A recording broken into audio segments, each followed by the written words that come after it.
Turma, eu gosto muito da nossa igreja, esse jeitão informal, mas se tem uma coisa que a gente leva muito a sério, que apesar das brincadeiras, eu estudo a palavra de Deus mesmo. E nós vamos ter isso agora, e vamos retomar um pouquinho o livro de Atos. Eu quero aproveitar que eu não pregarei por várias semanas aqui na igreja, várias não, por algumas semanas, por conta de compromissos assumidos. Então eu quero seguir um pouquinho no livro de Atos por mais uma, 2 ou 3 semanas e depois a gente, talvez até fique em Atos, um dos pregadores deve usar a mesma linha que eu estou trazendo aqui, mas enfim. Turma, nós estamos entrando então no livro de Atos, num momento chave aqui do livro, porque Lucas ele gastou bastante tempo falando da igreja de Jerusalém, até o comecinho de Atos capítulo 8, versículo 1. O grande foco de Lucas, o autor do livro de Atos, tinha sido a igreja de Jerusalém.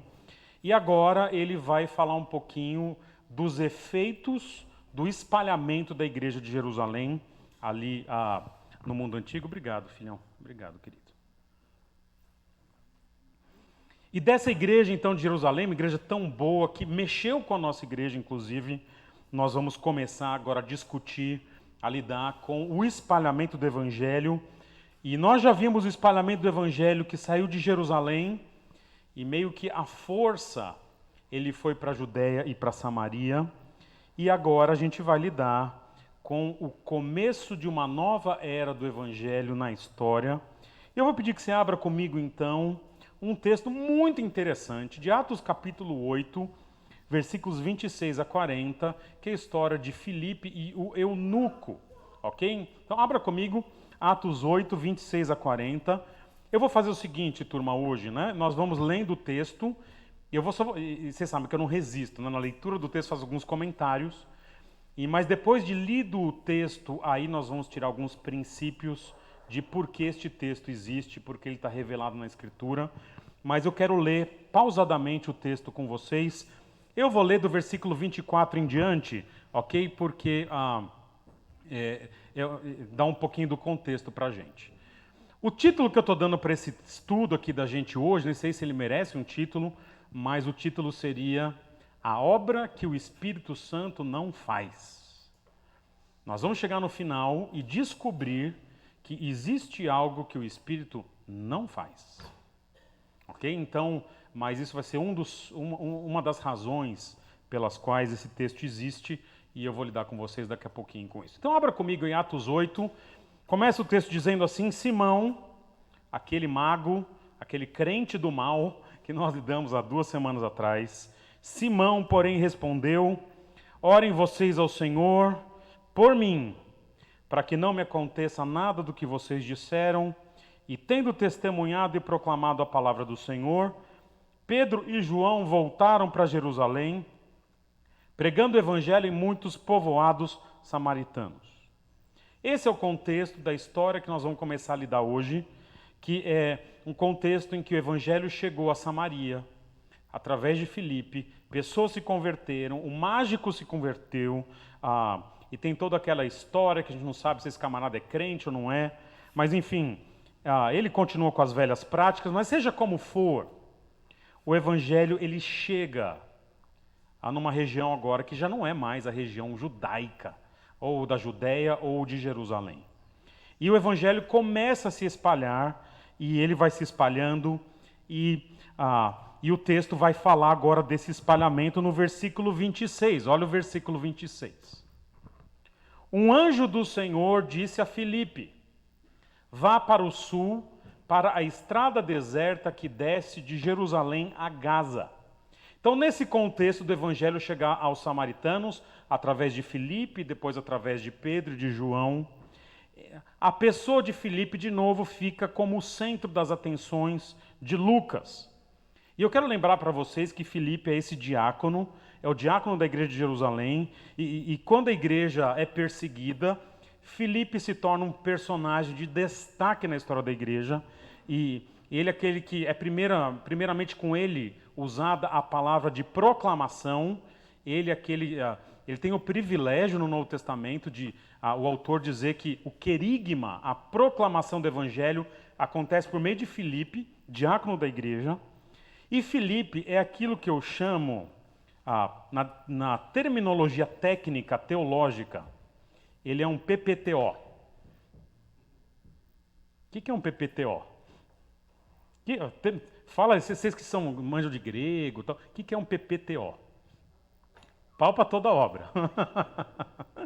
Filipe é um pau para toda obra. O que é um pau para toda obra? Ele é um homem que se ele está na igreja, ele serve mesa. Ele é útil servindo mesa. Ele vê uma necessidade da igreja de Jerusalém, ele atende. O pau para toda obra, ok, ele não está mais em Jerusalém, o que ele faz? Eu prego. Ele ensina. Ele é aquele camarada que, se eu não sei fazer algo, ele aprende.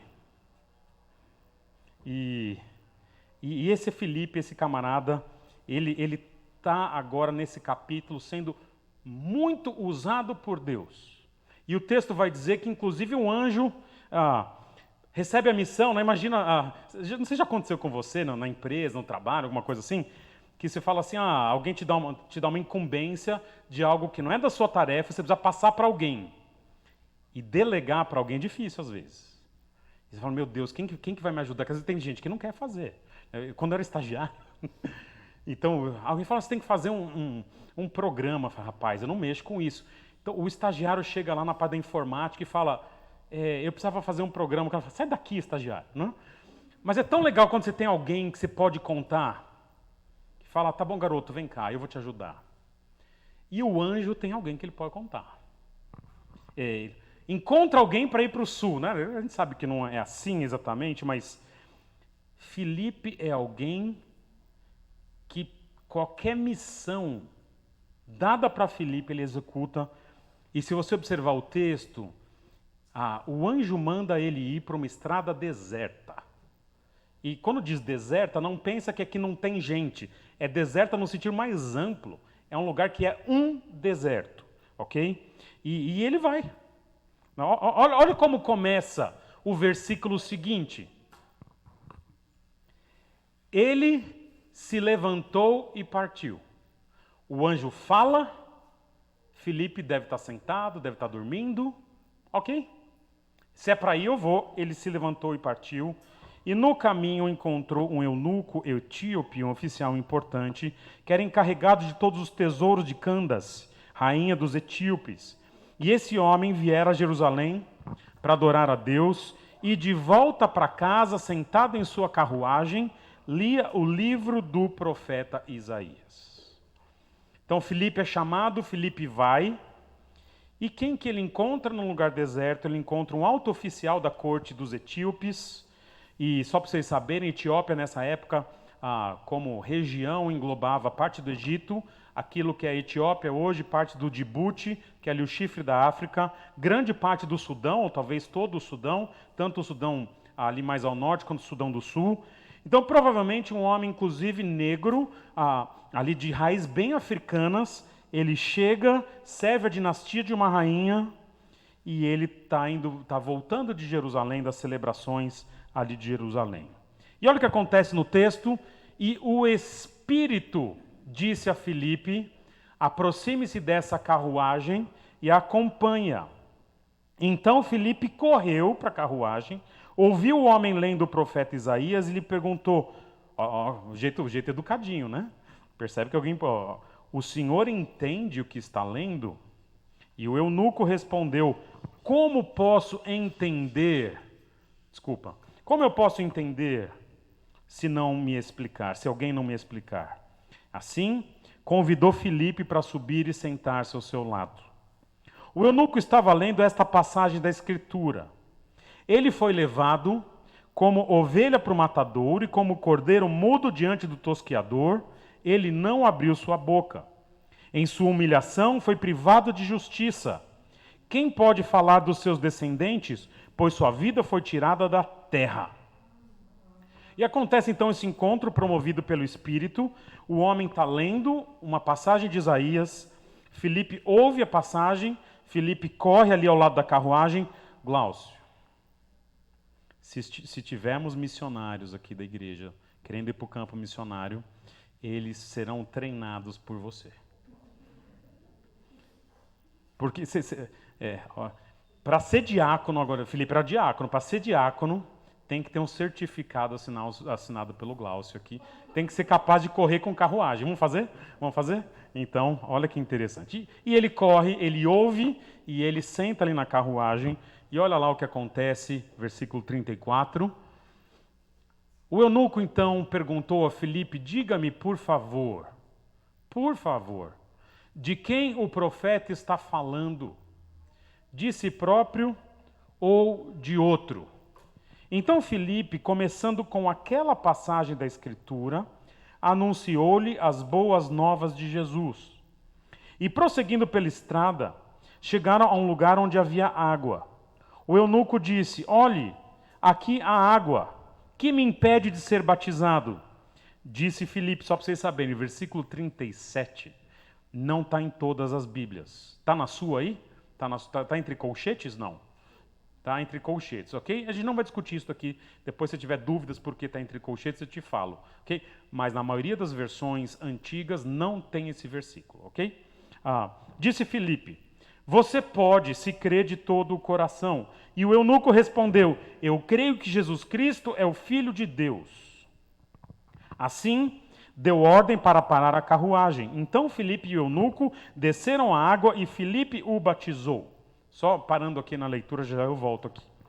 E vem esse texto, então, em que Filipe prega o evangelho para o eunuco entende, a ponto de compreender que é necessário se batizar, eles passam num lugar que tem água, e veja, não tem classinha, não tem prova oral, não tem profissão de fé, o eunuco crê, e ele é batizado. Ali mesmo, onde eles têm água ali. Vocês sabem, irmãos, que na nossa igreja, por causa deste texto e de outros, mas especificamente por causa desse texto, nós na nossa igreja, nós não vinculamos o batismo e a membresia. Não é algo automático. Na nossa igreja, batismo é uma coisa, membresia é outra. Então, há pessoas da igreja, ou que se achegam à igreja, são batizadas e não são membros da igreja. São coisas diferentes, ok? É claro que para ser membro tem que ser batizado. Mas no nosso caso aqui, a gente não... se a nossa igreja batizou, já é membro. Não.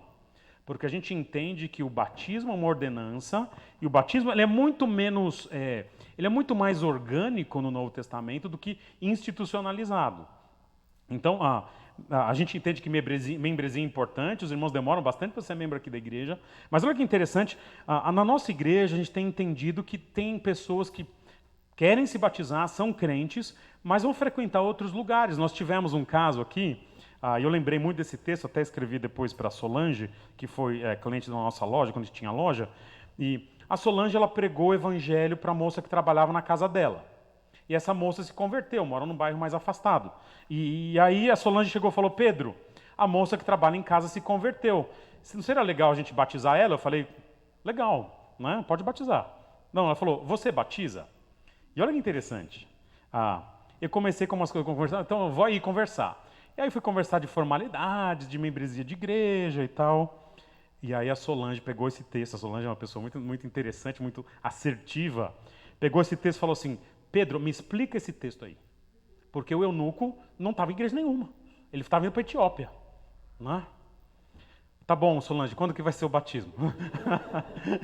E aí fizemos o batismo. Elas frequentam, se eu não me engano, outra igreja, mas entendemos que ali havia uma ordenança, era uma pessoa crente, conversamos, e ela queria se batizar, e a Suelen foi batizada, alguns irmãos aqui foram, e tivemos uma manhã muito agradável, isso antes da pandemia, enfim. Então, nesse texto aqui, a gente entende uma certa desinstitucionalização de uma ordenança, que é o batismo. É claro que a gente verifica se a pessoa é crente, mas depois, para entrar numa igreja, aí é outra coisa, é outro processo, ok? E isso é um processo que todo aquele que crê deve ser batizado. E seguramente nós temos gente aqui que creu, que é crente e ainda não foi batizado, ok? Então precisamos resolver isso, isso é uma ordenança de Jesus, ok? Versículo 39, então, e termina a passagem com o versículo 40, dizendo assim: quando saíram da água, o Espírito do Senhor arrebatou Filipe repentinamente. O eunuco não o viu mais e, cheio de alegria, seguiu seu caminho. Filipe, porém, apareceu em Azoto, indo para Cesareia, pregava o evangelho em todas as cidades às quais passava. E esse texto é tão legal que ele termina no estilo Star Wars, né? Há alguém que some da vista do eunuco e vai aparecer. Olha que interessante, eu trouxe só para vocês entenderem. Então, eles estão nesse caminho aqui de... Cadê Jerusalém? Sumiu da minha vista aqui. Está aqui mesmo, né? Isso, é aqui mesmo, é Jerusalém.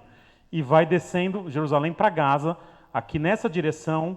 Filipe, em algum momento, ele encontra o eunuco aqui, e depois Filipe some e ele vai aparecer aqui em cima, em Azoto, né? Então, vocês acham que teletransporte é coisa moderna, né?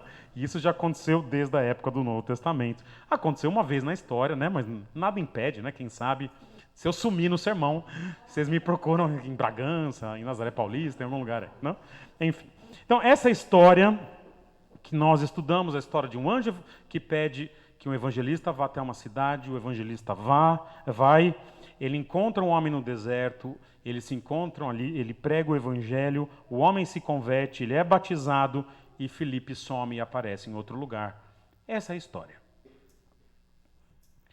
Agora, com essa história, a gente tem que perguntar, a pergunta que eu sempre falo para os pregadores que nós estamos treinando aqui na igreja, a resposta que nós temos que ter para uma história assim é: por que essa história existe? Porque de tanta coisa que aconteceu na época do Novo Testamento, o autor bíblico se lembrou dessa história e deixou esta história com estes detalhes, esta história registrada na Escritura. Por que essa história? E aí nós vamos brincar um pouquinho em teologia juntos aqui e vamos entender por que a história está revelada na Escritura. E o primeiro motivo de por que este texto existe é para demonstrar algo. Este texto existe para demonstrar como o Evangelho começou a chegar naquilo que era fora das regiões de Jerusalém, de Judeia, de Samaria, e agora chega no que a gente começa a compreender como confins da terra.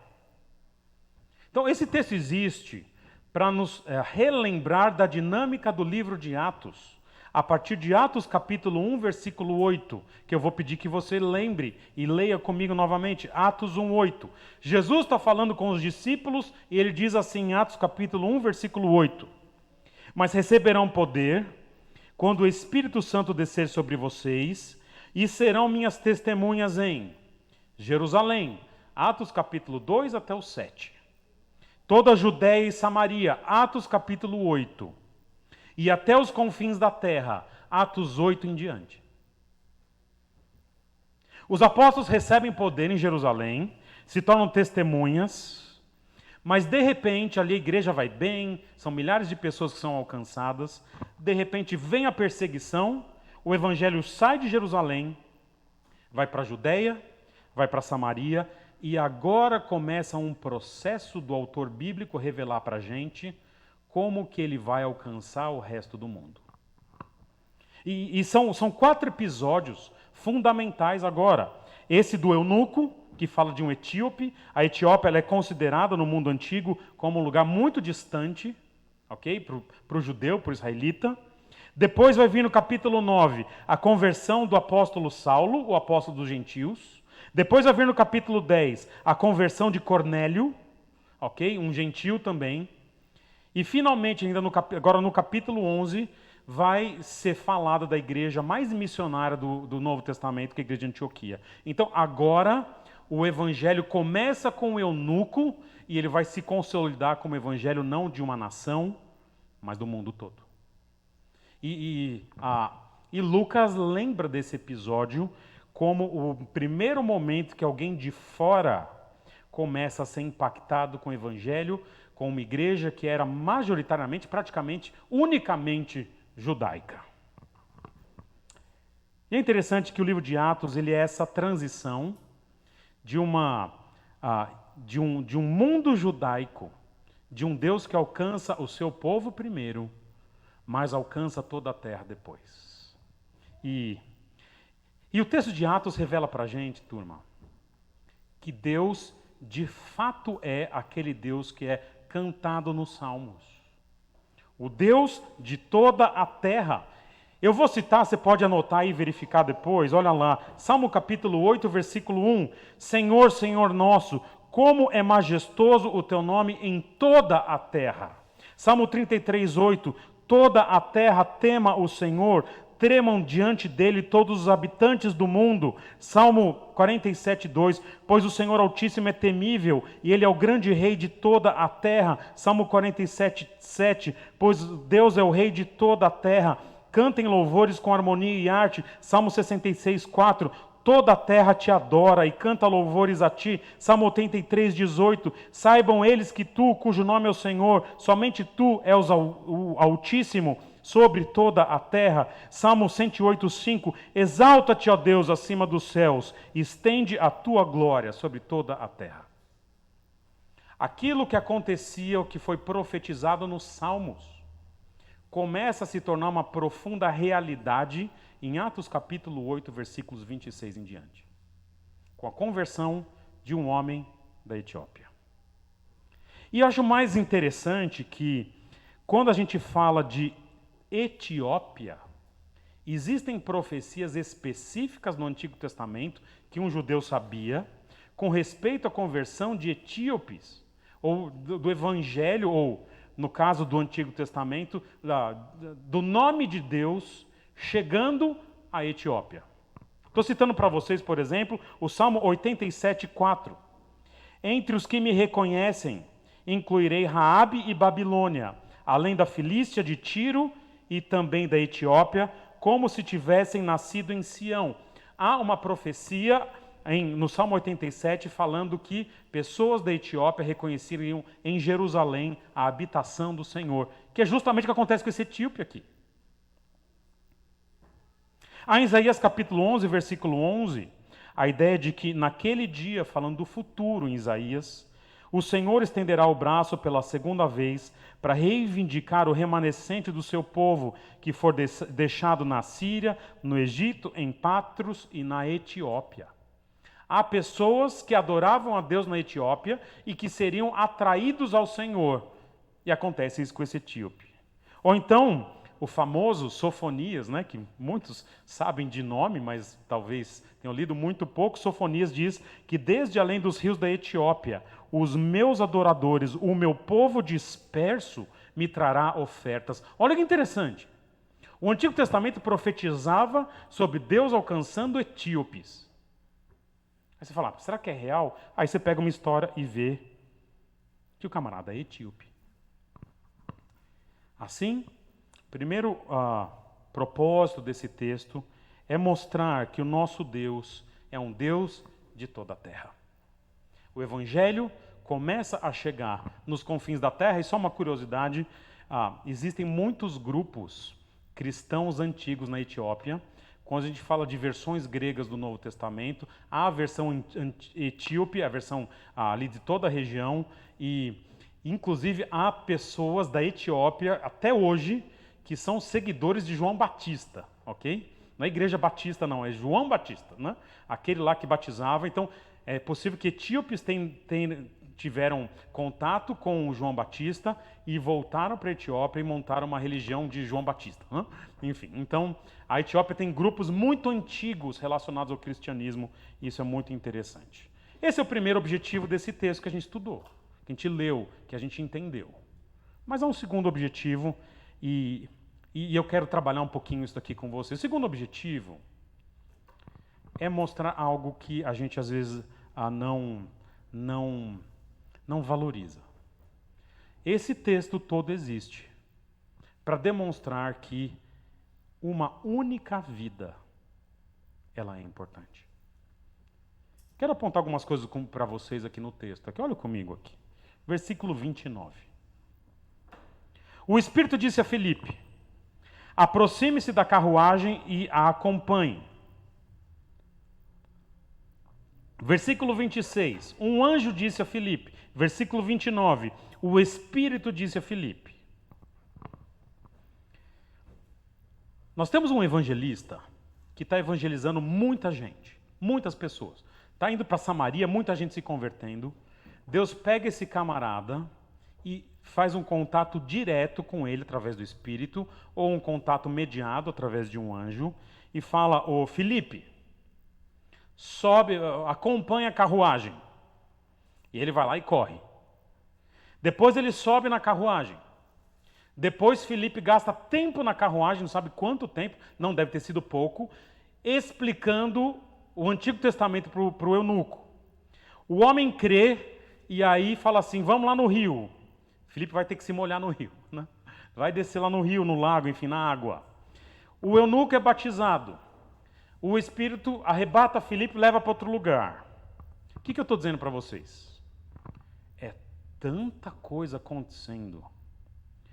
Tantos recursos espirituais, é anjo, é o próprio Espírito Santo, é sentar para conversar, é tudo, todos os anos de estudo de Filipe ali.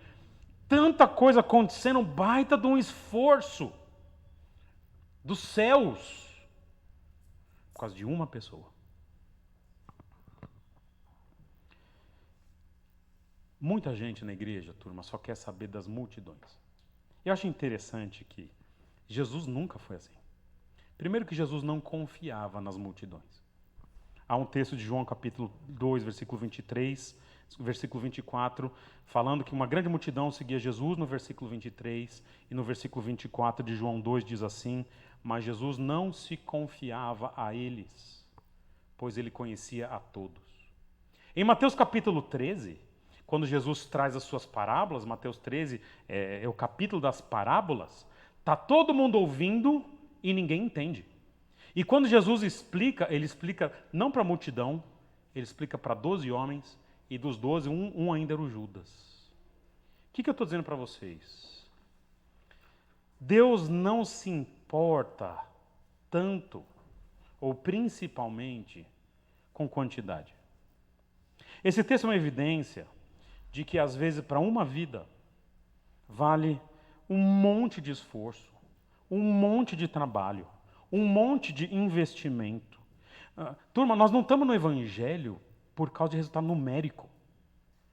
Muitas vezes ele vem, ok? Mas não é o ponto. Nós estamos nessa porque diante do nosso Deus, nós queremos que cada um ouça. Aqueles a quem o Senhor tem preparado para a salvação, nós queremos que cada um ouça. Aliás, só um parêntese aqui, o texto fala de um homem de alta patente ali nos tesouros de Candace e tudo mais, mas ele é mencionado ali não porque é alguém importante, mas porque isso vai explicar porque ele tem carruagem e todo o processo, enfim, e porque que ele tem acesso ao rolo de Isaías, porque naquela época esse tipo de coisa era muito cara e muito rara, ok? Então como que esse indivíduo está com o rolo de Isaías? Porque ele era alguém importante, ele tinha condições de ter isso daí, ok? Mas explica também como que o evangelho chega à nação da Etiópia e tudo mais. Mas enfim, a maioria das pessoas que Deus já alcançou nesse mundo, turma, não são pessoas importantes. E cada uma dessas pessoas que são crentes, Deus a alcançou. E esse texto contribui para a gente com a ideia de que na nossa visão missionária, na nossa perspectiva missionária, a gente não deveria colocar quantidade como um bom critério de avaliação. Em muitos lugares, quando um missionário chega e diz assim, não, porque nós tivemos 1000 conversões, ou 1000 decisões, já ouviram essa palavra? 1000 decisões, são pessoas que foram à frente, levantaram a mão. Às vezes, em vez de 1000 pessoas que levantam a mão, talvez seria melhor a gente se importar com um que quebranta o coração, sem ter levantado a mão, ok? E nesse texto aqui é uma vida que vale a pena. E sai Filipe, vem o Espírito, vem anjo. Tudo isso por causa de uma pessoa. Mas há um terceiro propósito pelo qual esse texto existe aqui. E é muito interessante, a gente usa esse texto, é um dos textos que a gente usa para demonstrar como o Espírito Santo atua na conversão de alguém. E então nós vamos enfocar agora a ação do Espírito aqui na conversão do eunuco. Olha comigo novamente, versículo 29. E o Espírito disse a Filipe: aproxime-se dessa carruagem e acompanha. Eu acho interessante essa ordem do Espírito Santo a Filipe. A gente não sabe como foi feita essa ordem. Era um outro momento da história em que o contato de Deus era mais direto, talvez mais audível, inclusive. A época do Novo Testamento, ela é uma época em que há profetas em atividade, é uma época em que há revelação vindo de Deus, e o Espírito Santo usa um mediador aqui, e esse mediador é Filipe. Então, o Espírito Santo está vendo a situação, um anjo manda Filipe ir para uma estrada deserta, ele vai, e quando o Filipe está ali no deserto, o Espírito diz para ele: olha, está vendo aquela carruagem? Acompanha. E Filipe acompanha. E diz o texto, versículo 30, veja comigo. Então Filipe correu para a carruagem, ouviu o homem lendo o profeta Isaías e perguntou: o senhor entende o que está lendo? Gente, o texto não revela aqui, mas quanta coincidência, não é? Vai nessa carruagem, Filipe, ele vai. Quando chega, o camarada está lendo, tipo, só Isaías. Só Isaías. E quando vê qual o texto de Isaías que ele está lendo, versículo 32, o eunuco estava lendo a passagem da Escritura, ele foi levado como ovelha para o matadouro, lendo em voz alta, inclusive, porque Filipe ouviu. Só essa passagem. Tipo, prega o evangelho para mim, né? O Espírito atua na conversão das pessoas, preparando o ambiente para a pregação do evangelho. Preparando o lugar, preparando o pregador, preparando o coração de quem está ouvindo. Versículo 30, Filipe pergunta: o senhor entende? Versículo 31, o eunuco é humilde e diz: como eu posso entender se ninguém me explicar? Olha que interessante, o Espírito Santo está nas entrelinhas aqui, preparando tudo. E turma, se Deus não preparar as pessoas, os corações, o momento, preparar o lugar certo, a hora certa, a gente vai pregar e nada vai acontecer. Aliás, muito do que fazemos como pregadores depende primeiramente da ação do Espírito Santo. Ele que precisa ir à nossa frente, ele precisa já reconhecer os corações, arar a terra que vai ser plantada a semente. É o Espírito Santo que faz a obra, e quando ele faz a conversão, é que o resultado é garantido. Assim, a gente, no máximo, é um instrumento, e eu vou lidar com isso agora no último ponto aqui, de colaborar com aquilo que o Espírito Santo já fez. Quando o Espírito Santo quer alcançar alguém, ele prepara o local, ele prepara a situação, ele prepara o coração, e aquele homem etíope está no momento em que tudo contribui para que ele ouça o Evangelho. Você já viu exemplos assim? Eu preguei o Evangelho por muitos anos, para muitas pessoas na minha vida, mas eu só testemunhei uma primeira conversão de alguém quando eu preguei o Evangelho, quando eu estava no seminário. E a história é tão... Eu já contei para vários de vocês, eu acho, ok? Nós fomos para a cidade de Barreiras, na Bahia. E tive uma ideia, não sei se eu faria de novo, mas enfim, a ideia foi a gente montar uma banquinha na feira, no mercadão principal de Barreiras, com uma plaquinha escrito assim: saiba sobre seu futuro, consulta grátis. Fizemos lá. Sentei lá, fiquei lá. Chegou o primeiro lá e falou: eu queria saber meu futuro. Eu falei: é terrível. Não. Eu falei: qual o seu nome? Ele falou: Pedro. Eu falei: rapaz, você é meu xará. Eu falei: por que você está aqui? Ele falou: eu estava do outro lado da rua e eu vim para a cidade, eu não sei porquê, mas quando eu vi a plaquinha eu queria conversar com você. Falei: eu estou falando, deixa eu te explicar, eu sou crente e eu estou falando do futuro daqueles que não conhecem Jesus. Ele é terrível. E ele disse assim, desculpe, eu não entendi. Vai orando aí, vai orando aí. Ai, meu Deus do céu. Eu não sei o que acontece, toda aula que eu dou acontece isso, cara. O Google tem alguma coisa comigo, vai orando aí. Né? E aí eu preguei o evangelho para o Pedro. E eu fiz uma pergunta, você entendeu o que eu estou falando? Que você está perdido diante de Deus e que você precisa de um Salvador que morreu na cruz e tudo mais? Ele falou, entendi. Eu falei, você quer receber Jesus? Ele falou, eu quero.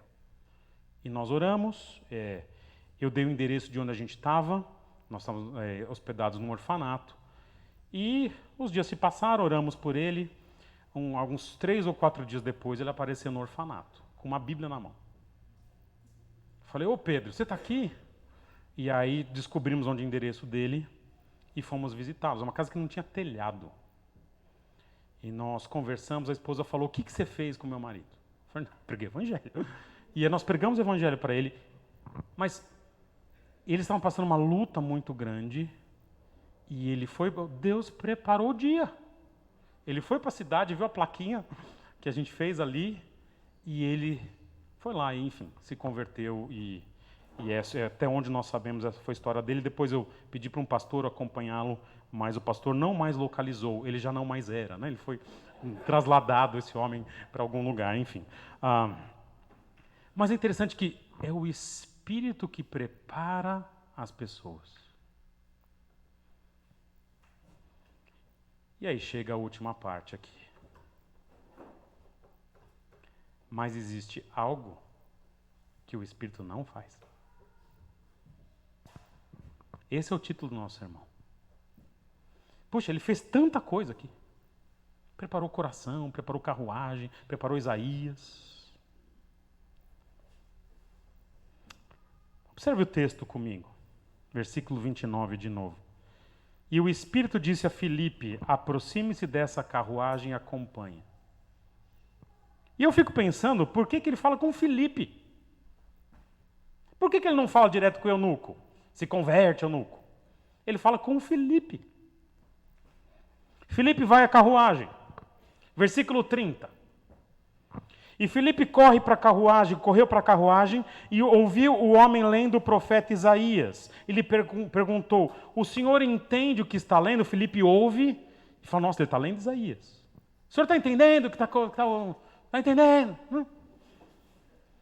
Aliás, vamos ser honestos aqui, que eu falei do Glaucio ali. Para ser diácono, a gente vai fazer o teste de correr junto do carro, ouvir o que está sendo falado no carro e responder. Ok? Aí passa para o diaconato. Então, bem certinho no texto aqui, né? Era assim lá, Charles? Não.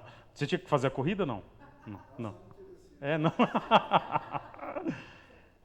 Mas olha o versículo 31. Como eu posso entender se alguém não me explicar? Assim convidou Filipe para subir e sentar-se ao seu lado. E aí, versículos 32 e 33, o eunuco lê a passagem. Ele foi levado como ovelha para o matadouro, como cordeiro mudo diante do tosqueador, ele não abriu sua boca. Em sua humilhação foi privado de justiça. Quem pode falar dos seus descendentes, pois sua vida foi tirada da terra? E olha agora versículos 34 e 35. O eunuco perguntou a Filipe, diga-me, por favor, de quem o profeta está falando, de si próprio ou de outro? Filipe, começando com aquela passagem da Escritura, anunciou-lhe boas novas, as boas novas de Jesus. Sim, o Espírito preparou o coração desse homem, preparou o encontro desses dois, preparou o ambiente, preparou talvez a carruagem, o momento, mas prestem atenção aqui nesse texto aqui.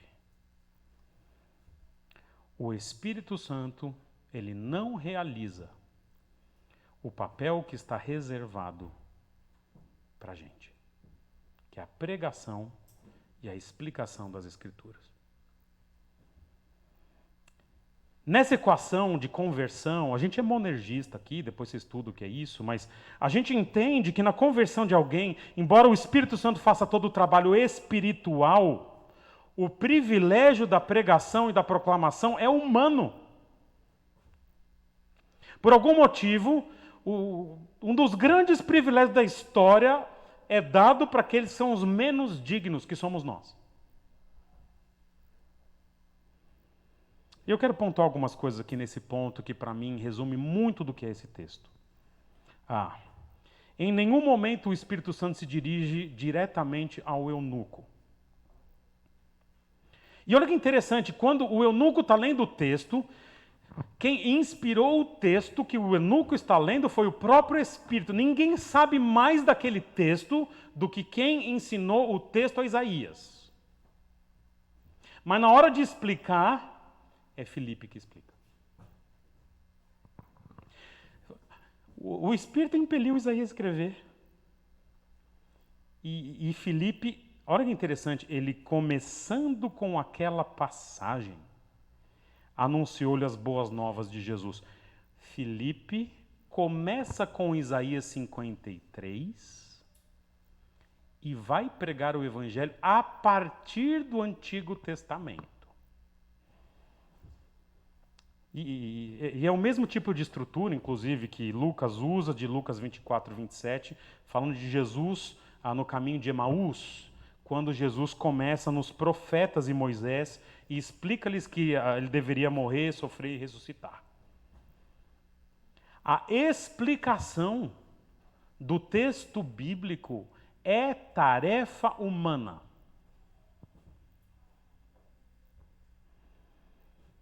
Aliás, a Bíblia ordena isso. 1 Pedro capítulo 3, versículo 15 diz assim: antes, santifiquem Cristo como Senhor no coração. Ok? Coloquem a Cristo em uma posição separada no coração. Estejam sempre preparados para responder a qualquer que lhes pedir a razão da esperança que há em vocês. Você está no deserto, está correndo, tem que estar preparado. Então, explica para mim, Isaías. Posso sentar aí? Explica para mim, Isaías. Não é à toa, quero voltar um pouquinho aqui, que Filipe é um PPTO. Porque se ele tem a oportunidade de servir na igreja, ele serve. Mas quando precisa desse homem ensinando, ele ensina. Eu fiquei imaginando e pensando em mim e em vocês, se alguém chega aqui na igreja com uma biblinha que só tem o Antigo Testamento, Bíblia em fascículos, caiu o Novo, só tem o Antigo. Fala, eu estou estudando aqui, você poderia me ajudar? Você está lendo o quê? Estou lendo Sofonias. Você me ajuda aqui? Você poderia aqui, eu não entendi Eclesiastes. Você pode. E Cantares, né? Achei tão bonito.